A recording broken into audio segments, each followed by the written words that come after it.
Fast. Okay, sorry about that, folks. Okay, so I'll just, not sure what missed, I'll just kind of start from the beginning there. So I was going to give you guys an overview of how 19H2 was delivered, a little less demo, a little more focused on the tech and how we did it. And so talk about what's new with how 19H2 was delivered, and then talk about how you update and deploy it via Windows Update for Business, and WSUS. And we'll talk about a little bit of the technical details for 19H2. And then I know several of you submitted questions, so we'll, with the ones that are common, we'll go into those and answer them. So what's new with 19H2 delivery? So, yeah, so like unlike past feature updates, it leverages servicing technology used for the monthly quality update process. So those every month, there's Microsoft Patch Tuesday. Yep. You get that monthly update, and so it's using that sort of technology to deliver the set of new features. And so, and that's different than how we've done past updates like 19H1, RS5, RS4, and those before it. And so 19H1 and 19H2, they have what we call the common core operating systems. They have many of the same system files are shared, which allows us to do some of this. And the 19H2 features, so those were included in the monthly cumulative update for 19H1, but are in a dormant state. So that it was the October 8th, I think, was the Patch Tuesday for October. The 19H2 features were as part of that payload, that monthly update, but they're in a sort of disabled state. And so the way they get enabled is this thing we call the enablement package. It's this master switch that activates the 19H2 features. And so if you have, for example, if you have a device on 19H1 that has the October monthly update, but it just hasn't gotten the enable package or the 19H2 feature update, those features are there on the system. It's just not in a state where they're turned on.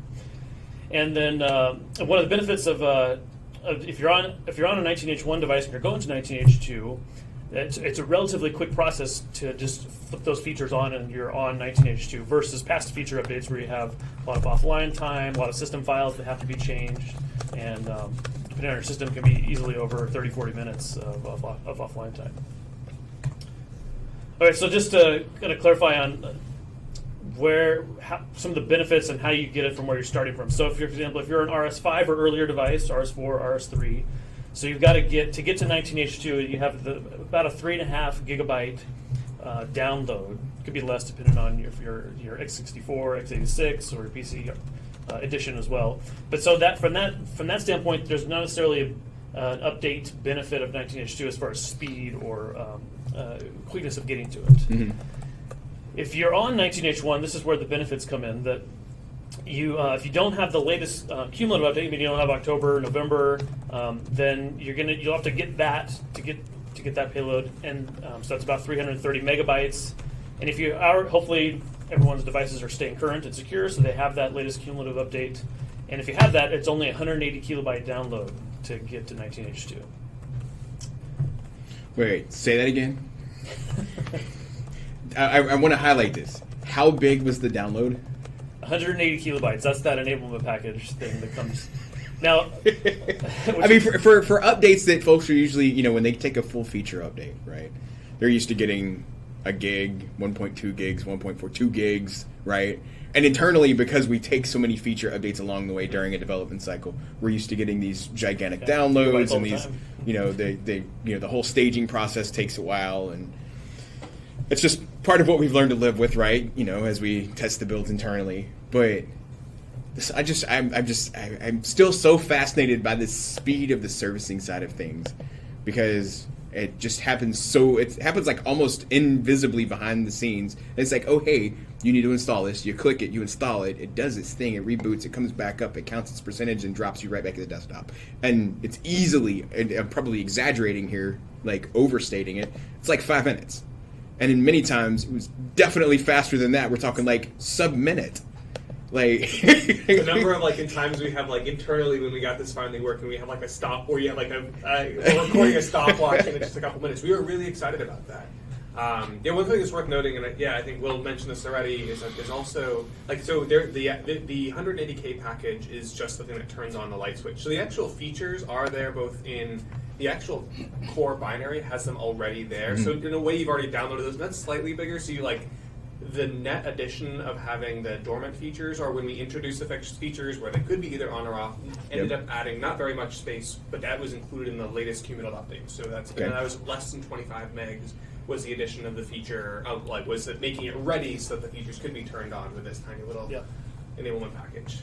Well, that's it. And with the past feature updates, essentially your every binary in the Windows folder is getting changed out with a new one. And so you have to obviously have those and download them and get them. And so there's time involved to get all that downloaded and installed. And so that's what you're just sort of getting just the things that are new for the new features that come in part of the cumulative update, and then turning that switch to flip those things on. And so. Okay. I mean, I've got more questions, but I don't want to jump ahead. Like I'm sure some of it's covered, so I don't want to like pull you too far ahead. So please keep going, and I will. Both questions. After seeing a couple questions pop up that I will tackle, and then I will also. Hopefully, ask some more. I have the FAQ will answer some of those, and if not, we can get into it. For so sure. this is hopefully a lot of you have seen this already, but if you haven't gotten 19H2, this is where you go to get. We call it our secret UI. You go to get it where this. You go into Windows Update, and if you're on, say, 19H1, and you're already on the latest monthly cumulative update, you should see this optional update available section below the check for updates button. You click and download and install now. And if you have the latest cumulative update, it's just going to give you that 180 kilobyte package to go and flip all this stuff on. Yeah. I will say, because I know that this whole separation in the UI, that was a 19H1 feature, correct?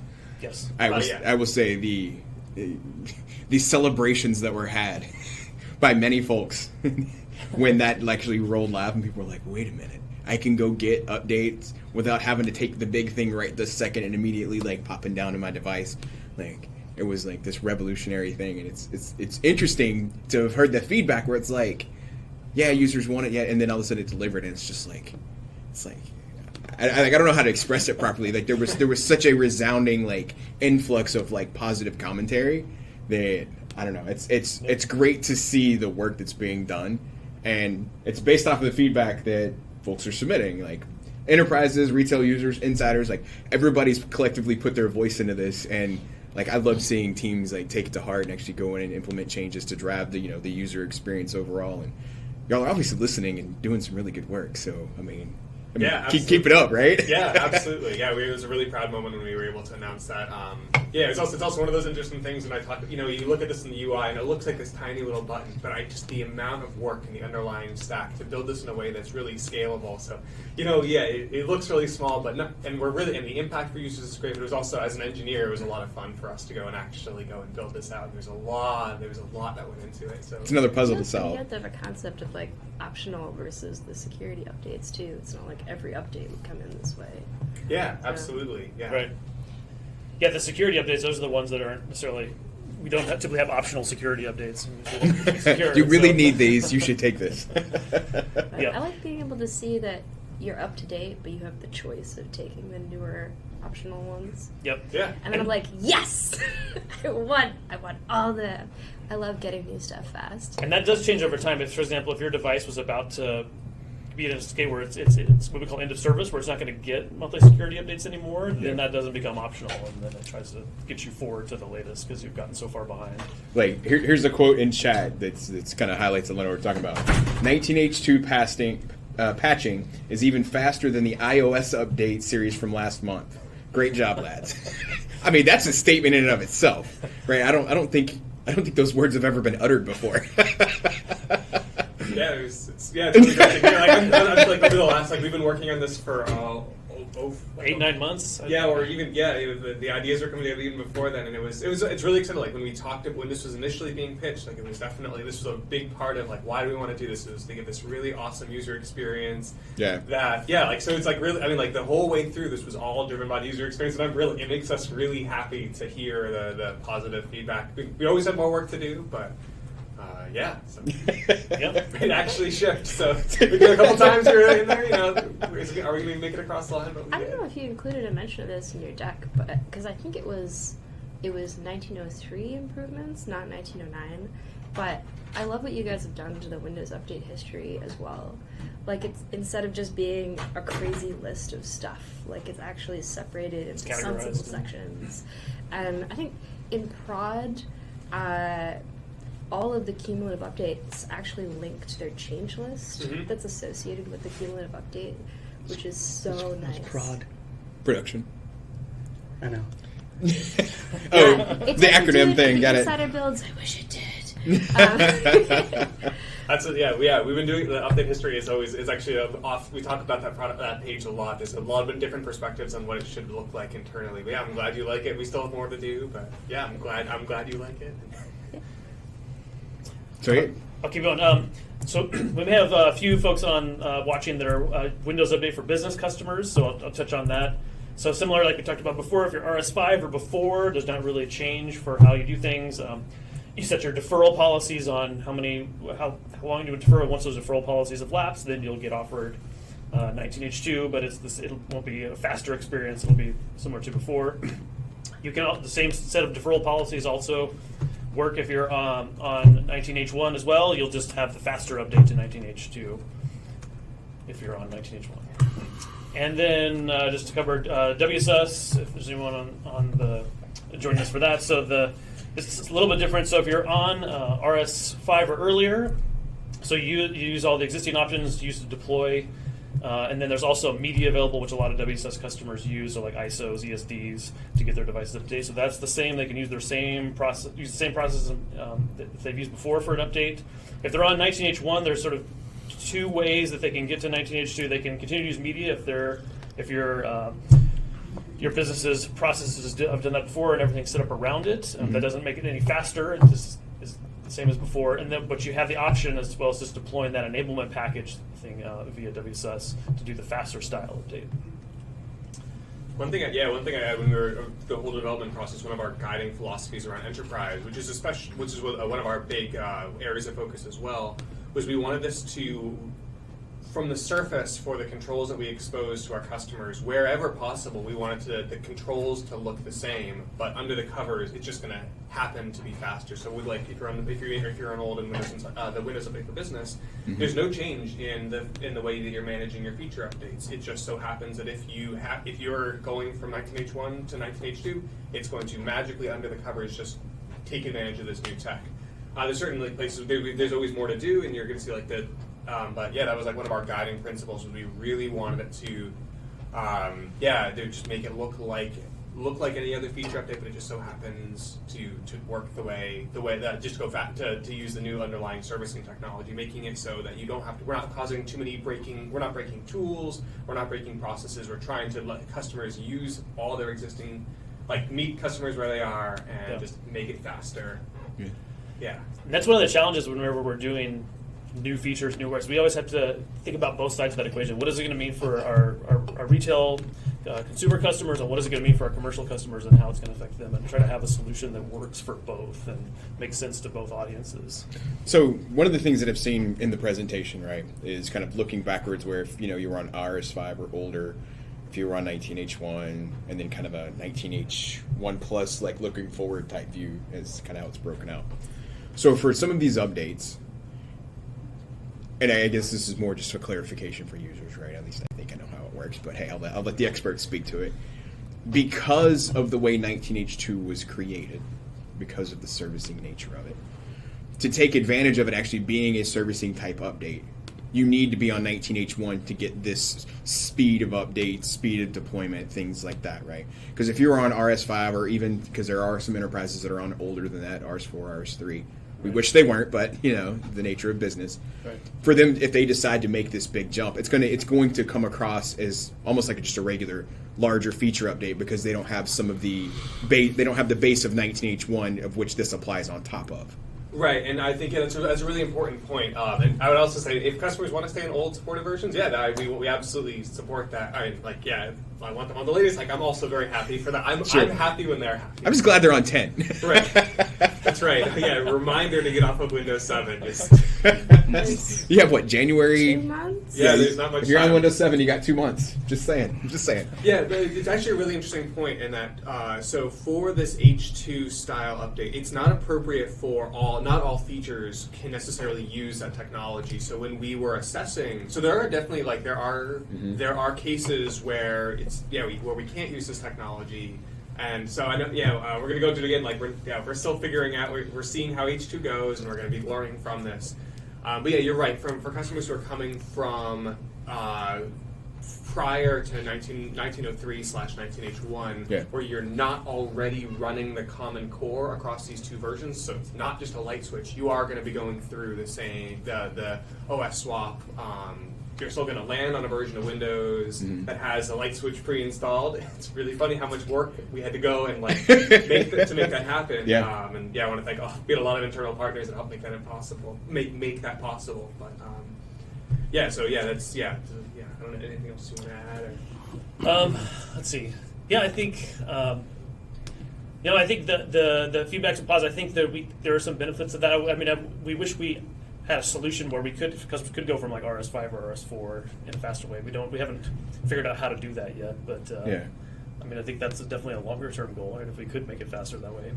It is a multi-pronged approach. There is the work that I know Joseph Conway had previously written some blogs about what we did to make feature updates faster and require fewer reboots. So there's definitely multiple approaches. We talked about how do we make downloads better. There's a whole team that's dedicated on. I think Malia on my team gave another talk to the insiders. I think it was probably a little over a year ago, announcing some of the way that we're changing how we deliver quality updates. So these are all there's teams that are helping improve all of these experiences. So there is still improvements being made in the making OS swaps even faster. Yeah, definitely. I've actually pinned down a question that I'm Okay. going to let you will eventually get through the rest of your slides, but I've pinned down a question that I'm going to ask. I'll bring it up later. Yeah, I'm going to let you finish, but. All right, so two areas that definitely come with a lot of questions around is the build versioning. So for 19H2, the OS build number is reported as 18363. So things like WinVer, the APIs that check versioning, WMI, other common interfaces will return 18363 for 19H2. If you dive down to the file system and start poking around at binaries and look at individual binary versions, there's still 18362 because it's essentially the 19H1 core set of binaries that are there. So this was also another series of questions that.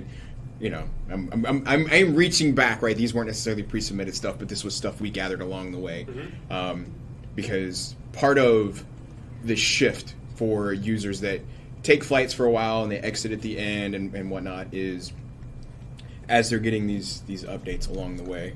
Oh gosh, Brandon's taking a selfie in the middle of the webcast. Thanks, Brandon. I appreciate that. Just for social media later. I need material, man. Since we're talking about versioning, right? So we did the 10,000 thing, but that wasn't normal because normally when we have a version like in a retail scenario, it's like .115, .247. I'm making up some numbers here, but it just slowly starts incrementing. We made this really huge numerical jump, which was a bit out of character, but it was part of it was because since the major revision didn't change, right? There had to be gap numerically so that we could deliver all of the standard 19H1 updates along the way while we're working on the development cycle of 19H2 being its own thing. So there has to be space for the versioning of numbers. So that's part of it. But when we got to the end, the revision numbers kind of became this interesting thing, and I don't think it was necessarily focused on the numbers themselves, but more about what was actually on a user's device that would allow them to land in a safe place, putting it kind of just gingerly, right? So the major revision ended up getting ticked by one number, which is where the 363 came from. So what can I tease out of you as to some of the logic that was put into why it ended up being changed, why we didn't just stay on a 10,000 revision, and kind of like what was the underlying mechanics of what forced that series of things to happen? Yeah, I'll take a shot at it. So so the 10,000 the 10,000 idea started initially because this is before we had the enablement package tech. So we needed the light switch, but we didn't have the enablement package to do it, and so that was the 10,000 came around as well. If we can make a revision that has the features enabled, and then another separate 10,000 revision that has them disabled, and we wanted to be able to offer those. Because they need to devices that are already, maybe they're on .200 or something, need to get there. But we wanted to leave some room between .200 and whatever the next LCU revisions are. There's just other devices that can stay secure, Sure, and not automatically get offered this thing. And so it was sort of our light switch early on, and then we going forward when after when 19H2 releases, we didn't want the whole world to have to adjust to that higher revision number. So we wanted to get devices back to a normal revision so we can keep every month they get the next cumulative update, and because the offering, if you're on a higher revision, you always have to have something higher offered to you, right? Yeah. So it can keep escalating forward, and we wanted to get something normal that made sense to the rest of the world after we're done with the Insider piece of flighting. And one of the other interesting ones you asked, like, why didn't we just leave it as 10,000? Is like, when you get to H2, why didn't you jump up to 10,000? And there's a bunch of there's a bunch of things. Not only did we, for our customers, try to make it so H2 was kind of an invisible thing. Internally, we wanted to make it so that our teams who might not be contributing, who might not be making any changes for H2, that we don't want to break their own internal reporting to make sure when they're assessing the health of their features. And so a lot of existing internal reliability reports were like, they might, if we were to just have bumped to 10,000, that would have broken a lot of reporting. So this is where this actually, I'm one of the data leads for my team as well. So say we fixed a bug in revision 100. Okay. And then we also for if you are on H1, and we also if we had made it so that maybe it was 10,100.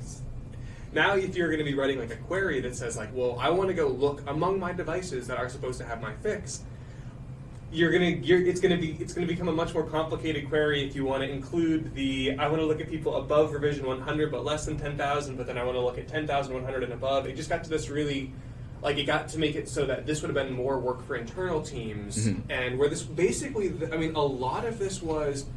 We could have gone that way, but we didn't feel like that was necessary to achieve our goal, and it would have been easier for internal teams and for external tools to leverage that build number change, and that would fit in without breaking people's workflows. I guess I'm a little too detailed on like what that would work, but yeah, with these are things we would really agonize. Is it a build number change? Is it something new? Because build number came with lots of its own challenges. Yeah. Because you have to also, one of the other challenges, because at some layers it's a build number change, but if you go to the underlying, like when we're actually changing file versions, it's still the same file. So parts of the stack need to know it's one thing. Like what's the file version of the file? So like the actual parts of the service stack that are moving files around, it needs to know these are all 18362. These are all the common core. Okay. But other parts in the stack need to know that it's 18363. So finding one of my favorite parts of this project was finding like where's the right place in the stack, who needs to know what, and how do we do this in a way that understanding the existing tech that's built on this and where there might be assumptions. How do we go and deliver the business value we want without breaking too many assumptions? Because all over the code, you're going to find places where they're made assumptions. The example of this was like internal for some of our crash reporting.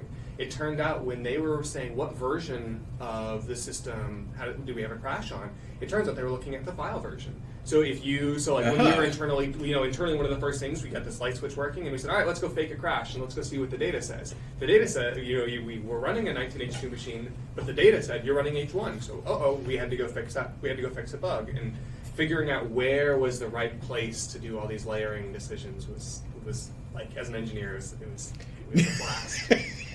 I told you I was going to learn something today. I am sitting here ingesting all of this, and I'm like, wow. Just the crash side of things, right? I know that's the last thing you touched on just then, but that's super significant, because if you don't have a way to differentiate between the two, is it somebody who's on the retail version? Is it somebody who's taking a preview build? Are they on 19H1? Are they on 19H2? Yep. How do you parse all this data apart when potentially some of it just looks like the same big bucket, and you're like, well, I don't know which actual changes were made that are affecting this particular machine and how to split it apart from the rest of them. And is this in the retail thing? Is it just an insider thing? Yeah. It's all like we're always guided by and it's fun just thinking about what do our customers really need to know? And when I say customer, I mean both API callers, and like, how do we go and give this new business value? Because it's all about the end user. It was all just about getting them, enabling us to do this really fast delivery. What's the exact right, like, how do I go and deliver this without breaking things? Because if we were to restart Windows all over again, we'd probably think about versioning differently. But we kind of have the cards that we are. So like, how do we go and add this awesome experience where we make it both a good experience for our internal teams, that they don't have to redo all of their reporting and. We did go down the road of not changing the building. We went down We that did. road for a while and ran into potholes, big potholes, and turned around and went back the other way. Yeah. So, Oh my goodness. It took us like 2 or 3 months to figure that out. I promise we're going to get through all your slides. There's one more thing I want to nuance into here, right? Because one of the considerations is the end of a preview cycle, right? There are folks who, pause taking updates from the Insider program, whether it's an individual user, people that are, operating in the Whip for Business environment, things of that nature. Part of this was making sure that users had an easy way to jump off the train without forcing them to jump up potentially and start taking Vibranium builds if they weren't ready, which is the 20H1, line of development and so on and so forth, right? There had to be kind of like that little safe spot for them to kind of jump onto to be able to get back on the retail train, so to speak. And that obviously was another consideration that ended up being put into place. And I remember there were some fun conversations and nope, we got it, we're working on it, and oh my gosh, are we going to finish it in time? I mean, things obviously worked out well. Everybody landed in a safe place, but I just, it's interesting to hear some of the stories behind what actually took place, because it's, from an end user perspective, it's like, oh, it's just a build number. No, it is not just a build number. There is a lot that actually goes into this. It's true, yeah. Yeah, I don't think I realized until we got into it how pervasive that is, even just across the company. Of the things depending internal tools, even external customers, tooling systems. If you just not doing what it normally does is really breaks a lot of things. It used to be safe that looking at file versions, even for relatively low levels in the stack, looking at file versions was enough. But in this case, we added a new concept. So for that team, we looked at the trade-offs. There are areas where we have to make it, like where we had to go and make changes to be aware of this new concept. Sure. And finding, just like, a lot of this there was some trial and error involved. We try it and we make it to this point, and we found get to touch this team. But yeah, it was one that we were always guided by trying to make sure, we really deliver this business value, this better user experience, both without trying to cause too much, without causing too many teams to need to adjust or our customers to adjust. So trying to make it under the covers. So I'm gonna ask you one more question. I'm sorry, I'm learning so much here, and hopefully the insiders finding this interesting as well. Why didn't you just change all the file versions?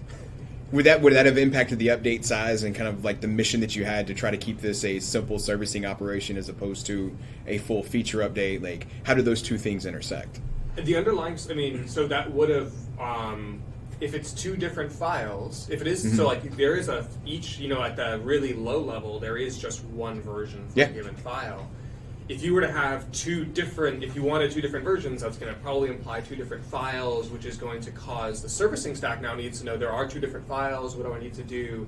It was we thought that would have probably both added engineering work, and it might have made part of this experience not possible. Sure. There's always just some of the down the line ramifications of every decision has this like domino effect on. Yeah, you think these trivia, you're like, oh, let's just make this one little tweak and like. No, it's not really trivial. Okay. All right. The disk space we touched on earlier, but so if the device stays on 19H1, that disk space overhead for those dormant 19H2 features less than 25 megabytes, and just sort of stay in that disabled state until the enabled package is installed. Okay, so FAQ. Some folks submitted questions. I actually. Jason, you shared the ones that were common, so I put them here. Yeah. So one common one, excuse me, is asking, hey, are we going to see this cycle every year? This kind of major update in the first half of the year with this more minor feature update in the second half of the year with one cumulative update for both. And so I'd say we're kind of looking at this as a pilot program. We've never done this before. And so it's still early days as far as the release. Like, a lot of commercial customers haven't installed it yet, and there's still a lot of even just consumers that haven't gotten it yet. So we're sort of monitoring feedback, see how this is going to go. Hopefully it's going well. We're getting positive feedback so far. Still early. So there isn't a formal plan yet to go, we're going to do this all the time. but that the feedback that we're getting is going to inform our future decisions. So And a lot of this was to see, right? Because I know from early planning days of when it was like, hey, we should give this a shot, was to figure out if we could do it, right? Right. Because there are limitations, and this is actually another note from a question that had come in, was about things that can be serviced versus things that can't be serviced. Because oftentimes, even just in standard insider builds, normally this tends to be focused in the fast ring because of the difference in quality between the rings and whatnot. Sometimes there are bugs that pop up that we can't necessarily fix via just a servicing release. Right. And so we'll end up just from the ease of trying to work through it, especially in speed and trying to maintain a cadence of providing new releases to insiders so they can run them in their preview environments. We'll spin a new build that has a fix, and it's just easy to walk past it and keep on going. And that kind of creates some interesting push and pull and trying to stay with in essence this experiment that y'all were working through. Yeah, and one of the big things that we spent a lot of time on this was because it's a shared common core, like we do understand that like Windows 10 1903, where it's like, so the binaries that we're modifying to add 1909 features, those same binaries are being used in production in mission critical applications. So we had to understand, if it's an insider build, there's a little bit, the risk is a little bit lower. You're not running, you're less likely to be running in mission critical applications. Sure. For us, it was we spent a lot of time making sure as we were adding these features that were in a dormant state, how did we go and do this in a way that doesn't hurt the folks who are using the active features that are in production. Yeah. So there was just a lot of we spent a lot of time working really close, just watching going really closely, and that was where some features.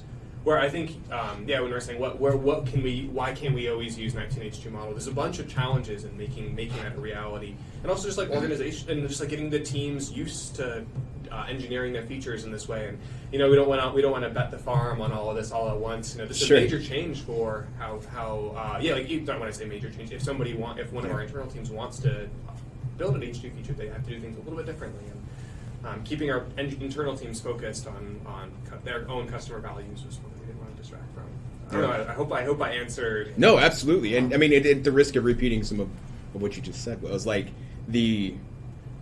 are we doing this again? Right. There is no formal plan saying there's going to be a 20H2 the same way a 19H2 was done.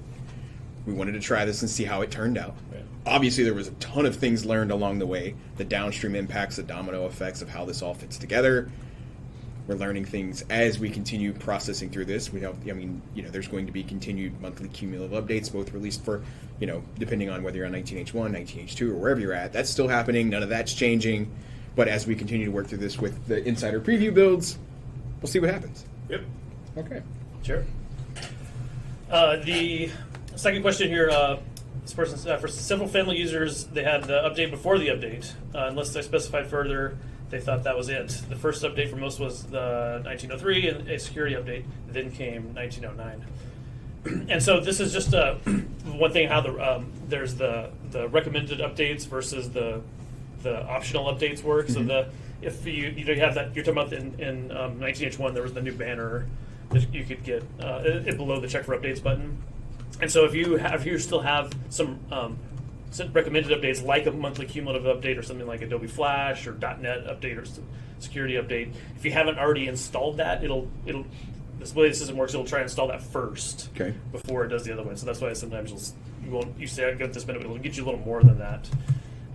And so we want to improve that experience where when you just click on the thing that you want, you don't have to go get those required things first, but it's not, as of today, it doesn't work that way. So They're just kind of intentionally set in. You have to take them kind of in this order, and then they're like, wait, I'm trying to remember it's like a required something. There's a term that I'm completely. Prerequisite? Yes, like that you have to go in a certain order. You have to have certain things in place before it'll make the next jump.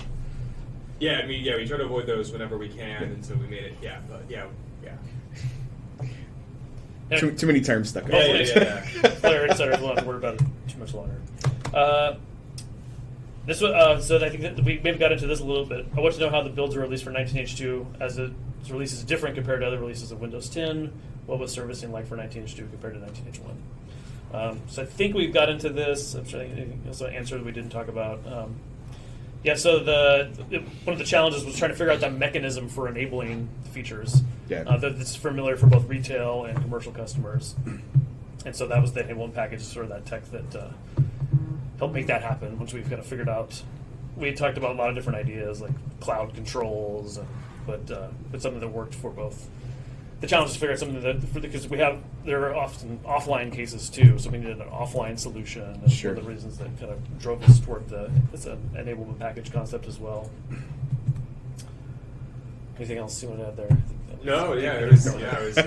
All right. And we got into the next one a little bit. Challenges, changing the build number from 18362 to 18363. I'd say this is one of our biggest challenges we had for 19H2. How do we have that build number of 18362 and have it report a higher build number once 19H2 is enabled? So we had we had a lot of design options. Took a long time to do that. Settled on a plan, and it's essentially it's what we call it's a dynamic change. So the system is it's essentially a 18362 build system and then the OS dynamically reports a different number when you go check certain areas of it. Yeah, and I mean, I know you talked about WinVer earlier, right?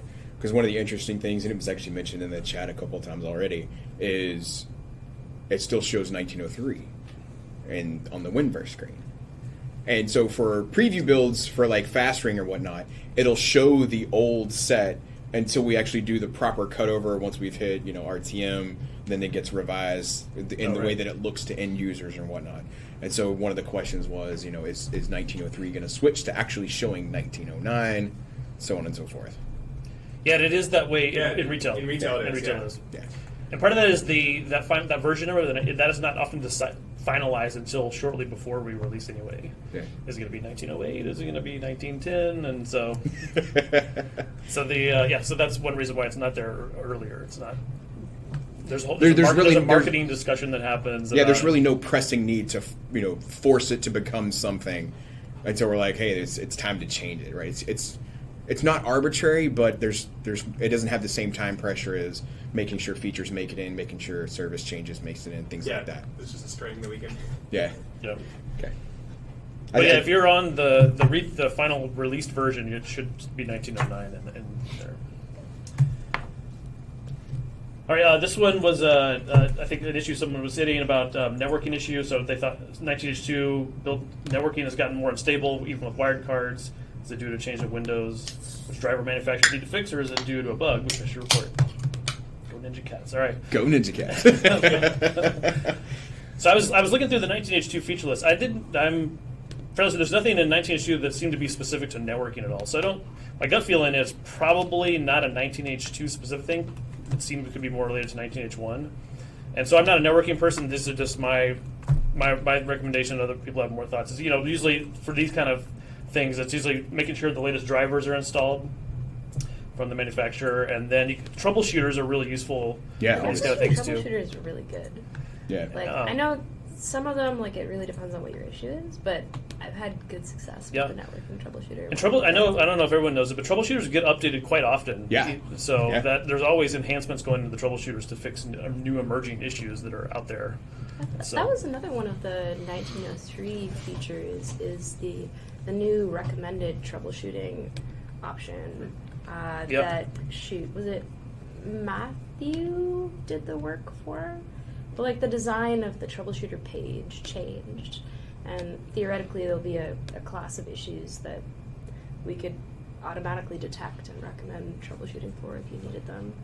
I know in the insider builds for a while during 19H1 development, we actually had a sample troubleshooter and we had to give insiders a heads up, like, there's nothing wrong with your PC, we're just, like, testing the Yes. pipeline of this. We have to enable it, and we need to know if it's going to work. Yeah. There's also lots of automatic troubleshooting, too. Like, in the update world, we have a lot of, we detect things are going wrong, and, without even troubleshooting. So hopefully, Hopefully you don't need behind to, the scenes. Yeah. Yeah, so speaking to the thing about, there was nothing changed relating to networking or whatnot, in the chat for the webcast, if you're watching live, or if you're watching this after the fact, it's still going to be there. I just dropped in a link to the formal blog post, which Brandon helps influence, of what is the kind of comprehensive list of changes. There's a bunch of stuff. Most of it isn't, and this is one of the things that we heard feedback on, was like, I can't really see the difference, right? Not every release of Windows has this like huge visual change to it, right? Some of the releases along the way, there's something drastic. Some of them like this, where it's going to be 19H2 was what we call a scoped release. We were Yeah. super smart and very, very particular about what the update would be and what will be in it. So that's kind of why it is what it is. So okay. Yeah, sure. There's a lot of visual like changes, Yeah. but it's a lot of under the cover things. Yeah.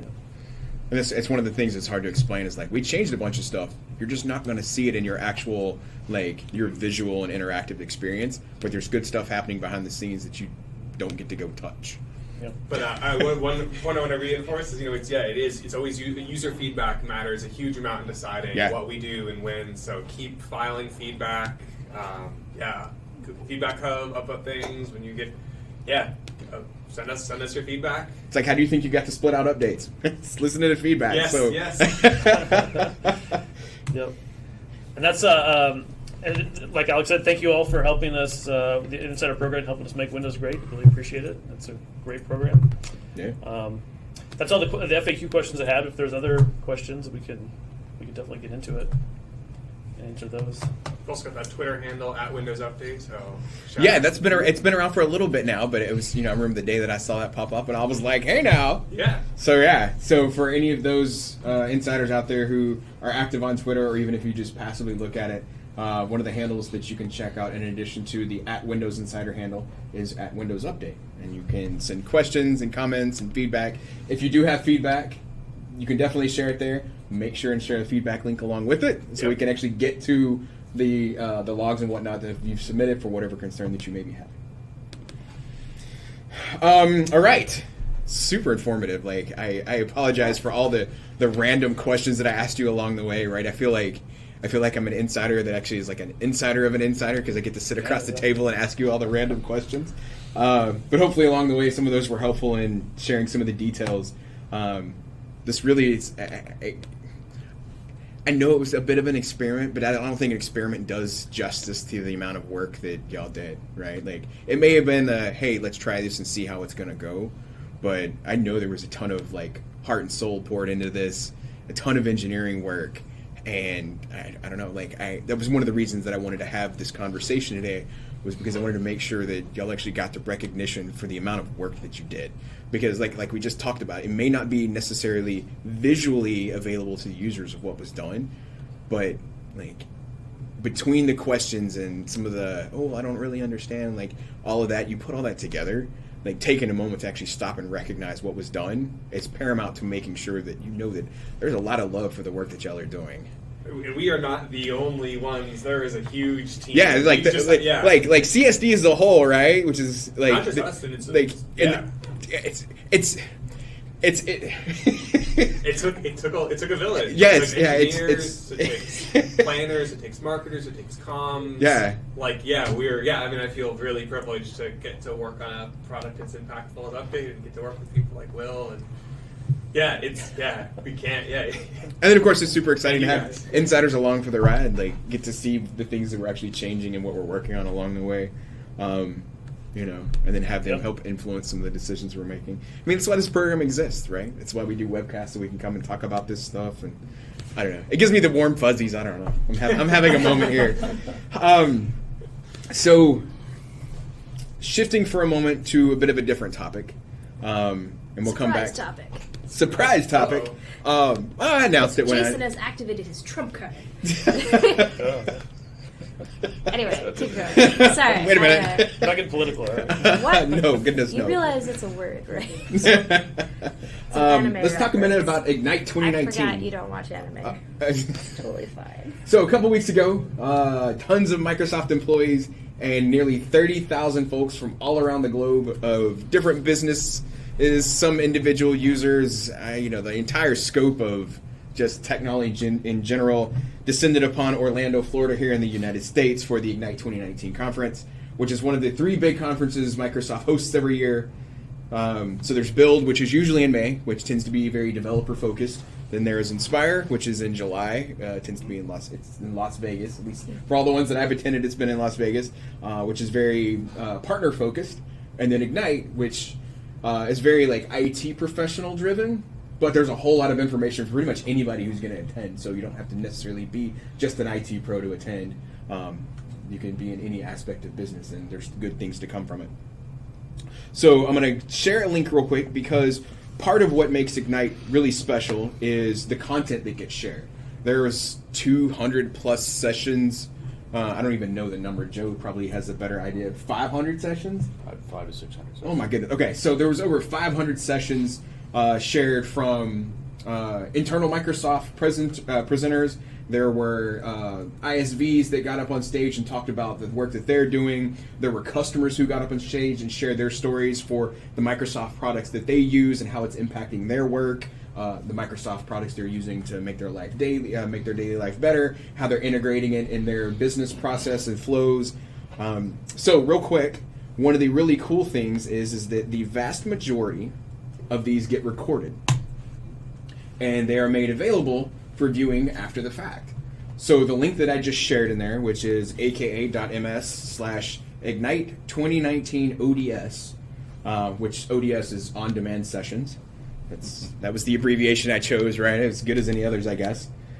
You can click that link, and it'll actually take you to the landing page where you can actually go and view these sessions. So at the top, you'll see some of the highlighted sessions, such as the keynotes. But then you scroll down just a little bit, you'll see a search box and a day-by-day snapshot where you can filter day over day to see what was presented each day and kind of the timing and the order and whatnot. But you can use that search box so if you want to filter down to specific content. So if you were interested in Azure or Edge or Teams or updates, because I know there was numerous sessions given relating to the update process. The Insiders teams, we actually gave a few. So if you search for Insider, you'll see some of the content that we delivered.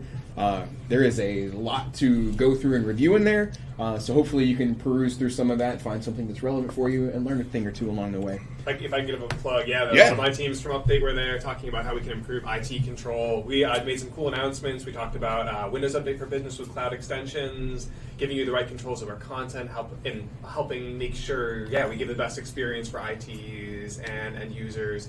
Yeah, I would say check out that talk that one of my colleagues, Jesse, gave. It's BRK3258, Transforming Update Management with Cloud Controls. It's a good one. Check it out.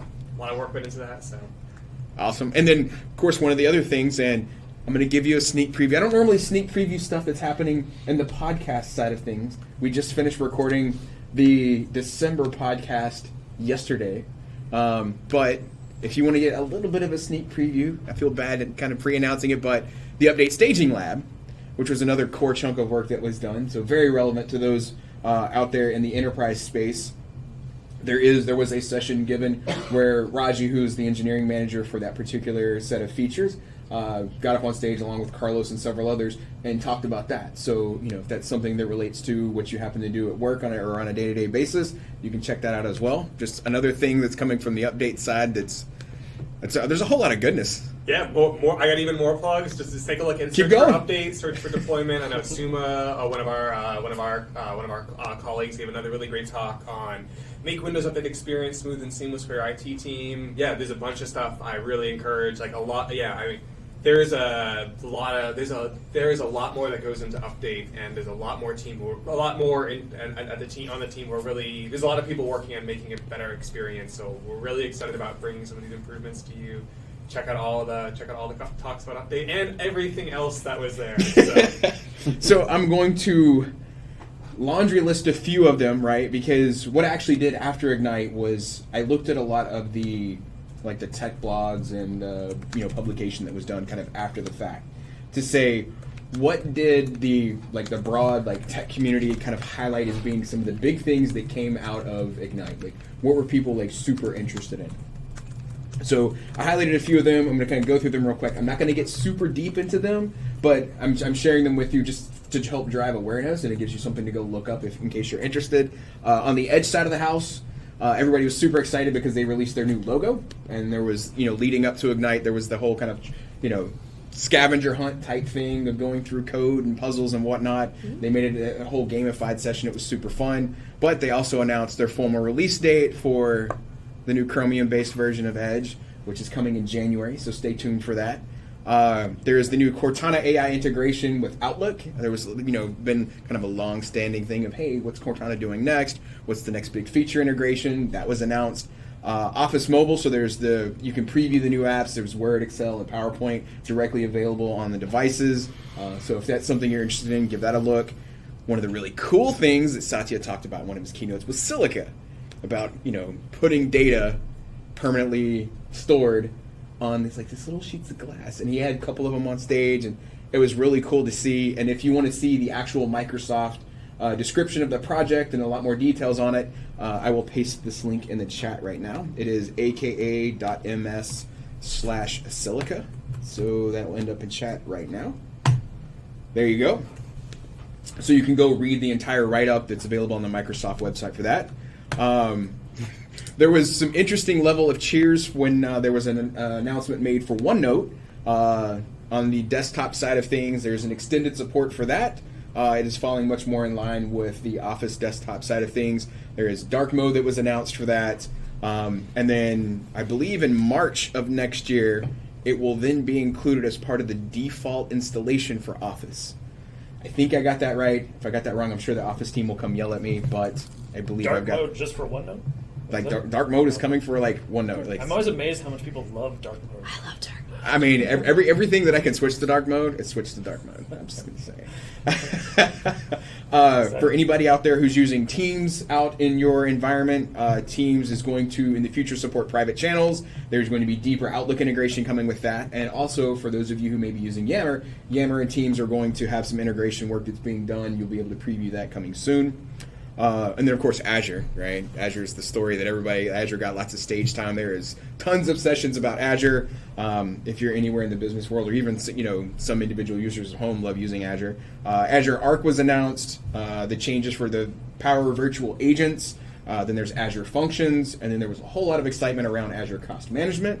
So just some topics for you to go and research. Again, I'm not going to go super deep into them just based upon time, but I want to make awareness. And then Endpoint Manager was kind of one of the surprises that was announced on Monday of Ignite in relation to some of the changes from the legacy side of Config Manager and Intune kind of coming together and showing each other some love and trying to make it easier and a little more streamlined.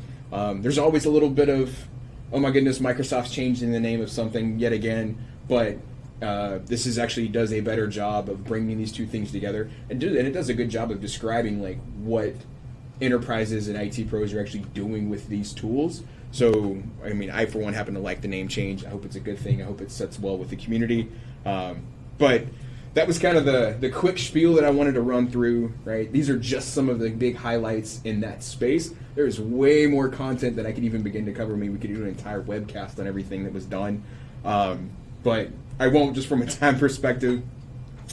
But yeah, so if you have any interest in anything we did in 19H2, from small details of little things that teams changed to some of the big announcements, go out and find your favorite tech articles. Go find it there's content on our internal TechNet site. You can go surf Microsoft.com and find this. You can go to the Ignite website. And again, don't forget the link that I pasted earlier that has the page for the videos of all the on-demand content for all the pre-recorded sessions that were presented at Ignite. All right, that was a mouthful. Give me 1 second. Is this the normal amount of Mountain Dew for these? Yeah. Normally I will drink all of them. I stole You're this behind. one. But today, like I was not the big talker today, so I have been slightly lower on my Diet Mountain Dew consumption. But I'm actually, I need to crack open another one, but I'll do. It'll be all right. A few housekeeping notes real quick related to the Insider program. Hopefully you saw in the blog post announcement 2 weeks ago, because it was announced while we were at Ignite, Skip Ahead is no longer. So if you didn't see that in the blog post, anybody that was on Skip Ahead, you were just rolled into Fast, since Skip Ahead was kind of a subset of Fast. So that is kind of pulled back together. Skip Ahead was an awesome thing that we tried out, and so it looks like from this point going forward, Skip Ahead's not going to be a thing. So if you were in Skip Ahead, if you notice on those devices that your device shows that you're on the fast ring, that is expected. That is what it should look like. And I'll just say, thanks for trying out Skip Ahead while it was a thing. And we've got some.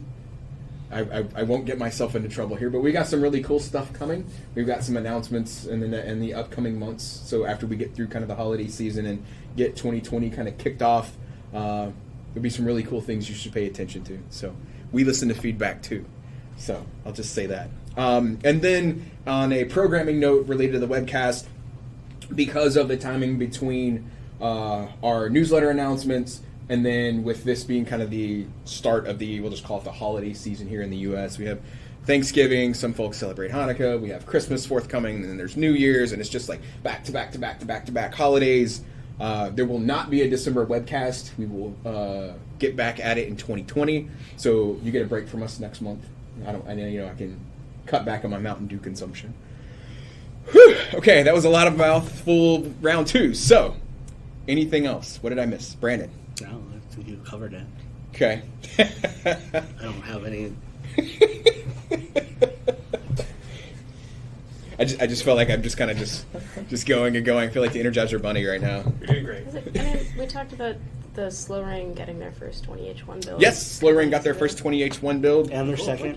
And their actually, second. yes, yesterday they received the second one. So current builds in fast are 19028. Slow is 19025.1051. I don't know how I remembered that. I don't know the release preview build offhand. It's a 19H2 build still. Don't hold me accountable because I feel bad I can't remember that number. But I always I Little mean, vision? we get fast feedback all the time, and I always find it interesting to monitor how the Slow Ring reacts to the changes because they haven't had the same incremental improvements that fast did. They're basically, they're upgrading from 19H2 straight to it was 19018, and so we get to hear like how did that journey go? Were there any surprises? What did they go check out first? We had 2 in the 20H1 builds. We have completed 2 long-standing feature requests. One is the ability finally to rename your virtual desktops. I've wanted that since the dawn of time. And the second is bubbling up the GPU temperature in Task Manager for dedicated GPU cards. Both of which, like, I've been like, give this to me forever. So, we did also have a third huge long-standing request that was checked off in that time frame, which was adding an ability to keep the calculator app always on top of all your other applications. If you're using a smaller screen device and just wanted to have always visible when interacting, the calculator app obviously being an app, so while it started in the fast ring, I believe that feature is now pushed out to everyone, but it's always satisfying to be able to check off those kinds of items. Awesome. And I'm glad you said that because, as I mentioned at the beginning of the show, there's one bug that I've got a question mark hanging around because it's not impacting a significant number of users, but for those that are hitting it, it's kind of a puzzle point. So if you're in the fast ring or now in the slow ring as well, and you're trying to install an update, while you're in the online phase, as it's pulling down, you'll download the build, and then as it does some of the pre-install prep, as it's like laying down the wind before it boots into the offline phase, some of the users are reporting that they're seeing it almost like freeze, where it just feels like it hangs at around the 61% mark. You'll see that on the settings screen for the updates. If you notice that, please file feedback and contact us. There's a thread in the answers forum about it. We're actively monitoring social for it. We're actively monitoring the feedback hub. There's a parent created on it. We already have a bug open on it. It's a bit tricky to try to trace down because it doesn't seem to repro consistently, even for the folks that have hit it. But it definitely caught our attention, and it's something we're trying to dig into. So if by chance you hit that, please do let us know. Please file feedback, and we'll dig through those logs and try to work through that one for you. All right. Should we do a last round of any questions? Yeah. Yeah. So anybody out there, before we wrap, we got a couple minutes. Any questions? Any other random stuff that you want us to talk about this webcast before we wrap up? Yeah, knowing who you have in the room, you have the update team, you have the insider folks, you have a representative from notifications, and me. Slow build stalled first day and downloaded smoothly the second time around. Oh, bummer that you had an issue the first time. Glad it installed the second time. Speaking of feedback and restoration of full upvoting There's in a the question app. about So relating to feedback and the feedback hub, so for upvoting, until any other potential changes are made for that, keep using the add similar feedback item. It is incrementing on our side. I explained in a previous webcast the reason some of those changes were made. Thanks for the care package, by the way. But yeah, like there's no immediate change that's going to pop up that you'll see where the upvote will show up for those in the fast train. Any update on the printer bug? Oh, this is where there was a bug that had popped up where users were getting the optional driver updates and older driver updates were being re-offered. That bug was fixed, but there seems to be a very specific outstanding bug. I know that it's still being worked on, that it apparently is just printer drivers. Everything else, the rest of the puzzle was fixed, but there's a printer driver side of it that doesn't seem to be addressed. So thank you for re-asking that question. I'm going to go back and dig that bug back up because I actually have it stored in my OneNote of all things. People love OneNote, right? Mm-hmm. So I will follow up that. I know how to get a hold of you, so I will follow up with you directly on that. Who's watched Mandalorian? All I know is there's a baby Of course. And then when are we cutting off fast ring builds before the holidays? Stay tuned to the upcoming blog posts. We are actually hammering out that schedule right now. We will do the same thing this year that we've done every year, where at some point really close, it's usually mid-December, we hit the pause button. We'll take a couple weeks off as people are enjoying the holidays, taking vacation, enjoying time with their families, where we don't actively flight builds. We will absolutely announce that, so this should be in the blog posts. It will be forthcoming. I think there's a tentative date, but I don't want to accidentally say the wrong date until we actually have it set in stone.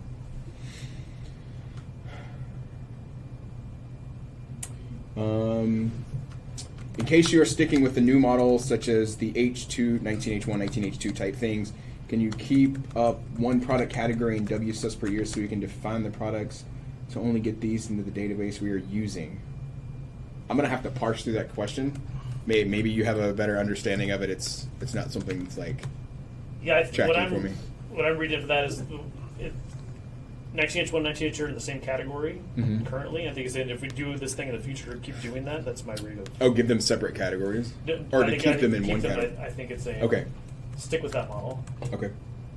Please keep them one product category. So I can go back and double check that, but that's what I'm interpreting there. Oh, Brandon, you got your favorite question. I was hoping you'd wear something, or bring. Weren't you I gonna? can't read it. Sorry. Brandon, weren't you gonna bring the thing? What? So on the question about Donna's role, the process is still ongoing. So Stay tuned. Stay tuned. But I mean, for all of us, it's business as usual. There has been no disruptions or anything. Yeah. So Okay, I was looking at the Star Trek I costume. no Star Trek uniform. I'm surprised you didn't bring some of your goodies from He's Ignite. wearing an Endgame hat. I am wearing my Endgame hat, and I got a new Elton John T-shirt that I'm wearing, but no Star Trek. Maybe next. Yeah. After the first of the year, I should have some new stuff to. Yeah.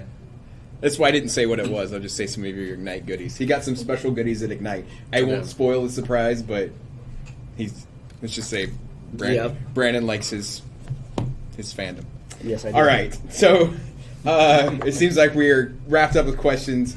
We'll go ahead and wrap up. What? Do you mind if I do a quick thing about the earphone? Go for it. Okay, so now that we're wrapping up, if anyone has been using the Your Phone app and wants to talk with the Your Phone team about their experiences, Intercept. for the next hour, we're doing user research calls about the app, where you can, just discuss how things have been going for you and share your feedback, which is all in the spirit of being an insider. I will share a link. And that's with the actual engineering team. So you're talking with Yeah. PMs and devs who are working on it. So it's Yeah. Anytime you get you see an opportunity to participate in whether it's called user research or intercept or whatever you may see, you should absolutely take part in that because you are talking to the folks. Just like you get to talk to us sitting around the table, right? There's another opportunity to speak directly with the folks working on those features and projects. and then give your feedback firsthand. So Yeah, I've been on the calls. It's been a lot of fun. So it's a great opportunity. Yeah. okay. Yeah, one of the things we've been working on as a team is not just having us engage with you guys, but helping everyone have an opportunity to talk directly with customers, because we feel like it just really helps you have a two-way conversation about Yeah. how things are going. It helps us determine what direction to go into next. So yeah, that's gonna be, the lines will be open for the next hour. Yeah. If You still you're have time? interested. Yeah. Good reminder. Thank you for bringing that up. I've been wanting to try that out. I keep forgetting. I want to try the Bluetooth call thing. I don't know if you've Oh, done that. the earphone, the phone screening thing. Yeah. Yeah. Anyway, it's on my to-do list. Cool. All right. Well, that's a wrap for this the November 2019 edition of the Insider Webcast.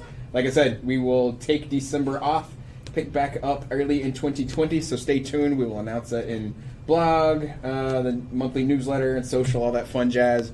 But as the holidays are right around the corner for you and yours, and however you may celebrate, enjoy the holidays. Hopefully, the rest of 2019 is good to you, and we'll kick back up next year. Until then, stay awesome and keep kicking that feedback to us. We love it.